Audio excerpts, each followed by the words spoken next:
Everyone, my name is Shifangi Singh and today I want to talk about something deeply concerning that India has one of the largest young population in the world, but we have an educated, talented and globally exposed youth. Yet when it comes to the politics and social changes, most educated young Indians choose to stay away. कभी हमने जानने की कोशिश की है कि ऐसा क्यों होता है? And I have always this politics often viewed as corrupt, unsafe, full of power games, morally compromising. From childhood, educated students are told that politics is not for a decent people. और ऐसा सच में होता है, अभी भी होता है. मतलब मैं खुद की बात ऐसा मैं ओपनली आके नहीं डिस्कस कर सकती क्योंकि मुझे कहीं ना कहीं डर है कि मेरा फ्यूचर क्या होगा. मैं कहीं ना कहीं अपने फ्यूचर को दांव पे रख के ये सारी बातें करती हूँ क्योंकि मुझे वो जो एक टॉलरेंस होता है ना वो मेरा ख़त्म हो चुका है. हर जगह अगर आप यूनिवर्सिटीज़ में जाएं वहाँ पर देखें तो लोगों का एक अलग ही पॉइंट ऑफ व्यू है, जबकि लोगों को पता है जो हमारी पॉलिसीज़ बनती हैं जब तक कि हम अपने पॉलिटिक्स सिस्टम को सही नहीं करेंगे मुझे नहीं लगता कि हमारे लिए जॉब अवेलेबल होंगी मार्केट्स में और हम कुछ कर सकते हैं आगे. क्योंकि जब पॉलिसीज़ बनाने वाले लोग ही अनएजुकेटेड होंगे तो मुझे नहीं लगता कि हमारा फ्यूचर कुछ ब्राइट होगा. कितनी भी डिग्रियां ले लें, कितने भी ये डिग्रियां, वो मार्कशीट, बट कुछ होने वाला नहीं. अगर 10 में से एक लोगों का जॉब लगे तो लोगों को लगता है कि नहीं हमें तो मिल गया, हमको क्या लेना देना. बट ऐसा नहीं होता.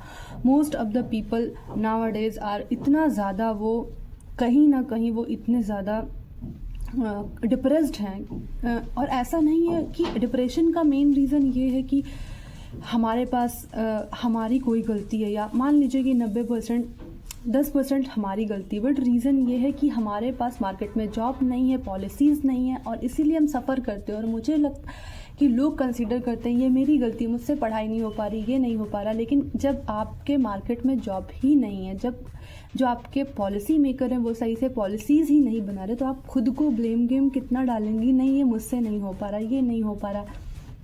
एग्ज़ाम 10-10 सालों तक होता है, एक सेम फॉर्म निकलता है, उसके 10 साल लग जाते हैं उसका सिलेक्शन होने में. तो मुझे लगता है कि कहीं ना कहीं जो रूट कॉज है वो सही होने की अभी बहुत ज़्यादा आवश्यकता है. And second, one thing, from childhood, uneducated students are told that politics is not for a decent people. So intelligent youth grow up believing that if you are educated, stay away from the politics. And this mindset itself has a huge problem. In develop country में policy पे ज़्यादा बात होती है in comparison to personality पे. But in India people are talking about personality rather than policies. And this kind of thinking is somehow discouraging the youth to participate in politics, in Indian politics. और मुझे लगता है कि कहीं ना कहीं अगर हम ये सोच के बैठे रहते कि नहीं कुछ चेंज नहीं होगा तो आप खुद ही सोचिए कि अगर हम ये सोच के बैठ जाएंगे कि नहीं कुछ होने वाला नहीं है, कुछ चेंज नहीं हो सकता, तो ऐसे तो मुझे नहीं लग रहा है कि आने वाले 50 सालों में अगर हम यही सोच के बैठे रहेंगे कि नहीं हम इनसे नहीं लड़ सकते, कुछ कर नहीं सकते, तो कुछ चेंज होने वाला नहीं है.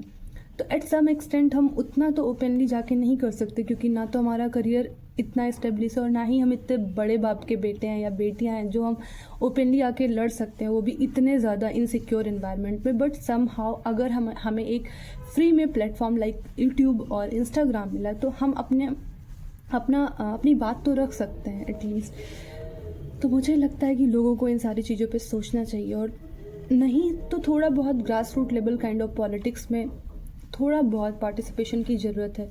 और मुझे लगता है कि अगर अभी नहीं तो कभी नहीं होगा. अगर हमारे जैसे यूथ जो आज के जनरेशन में इतना ज़्यादा अवेयरनेस होने के बाद अगर हमने अपने देश के लिए कुछ नहीं किया और बदलाव की ओर अगर हमने एक कदम भी नहीं रखा तो मुझे नहीं लगता कि हमारे आने वाली जनरेशन के लिए कोई ऐसा मिसाल कायम कर पाएगा कि हाँ हमको चेंज लाना चाहिए या नहीं लाना चाहिए या लोगों के लिए बोलना चाहिए. जो सही और गलत का जो एक वो होता है दायरा होता है, मुझे लगता है खाना पीना जीना तो हर कोई करता है बट कंट्री के लिए करना. और ऐसा नहीं कि हमको कोई बहुत रिवॉल्यूशनरी वर्क करना, बट रीज़न ये है कि अगर हम पॉलिसी मेकिंग से ये होता है कि हमको एक अच्छी हवा मिल सकती है, एक अच्छा रोड मिल सकता है, एक हमको हेल्थ केयर सिस्टम अच्छा मिल सकता है.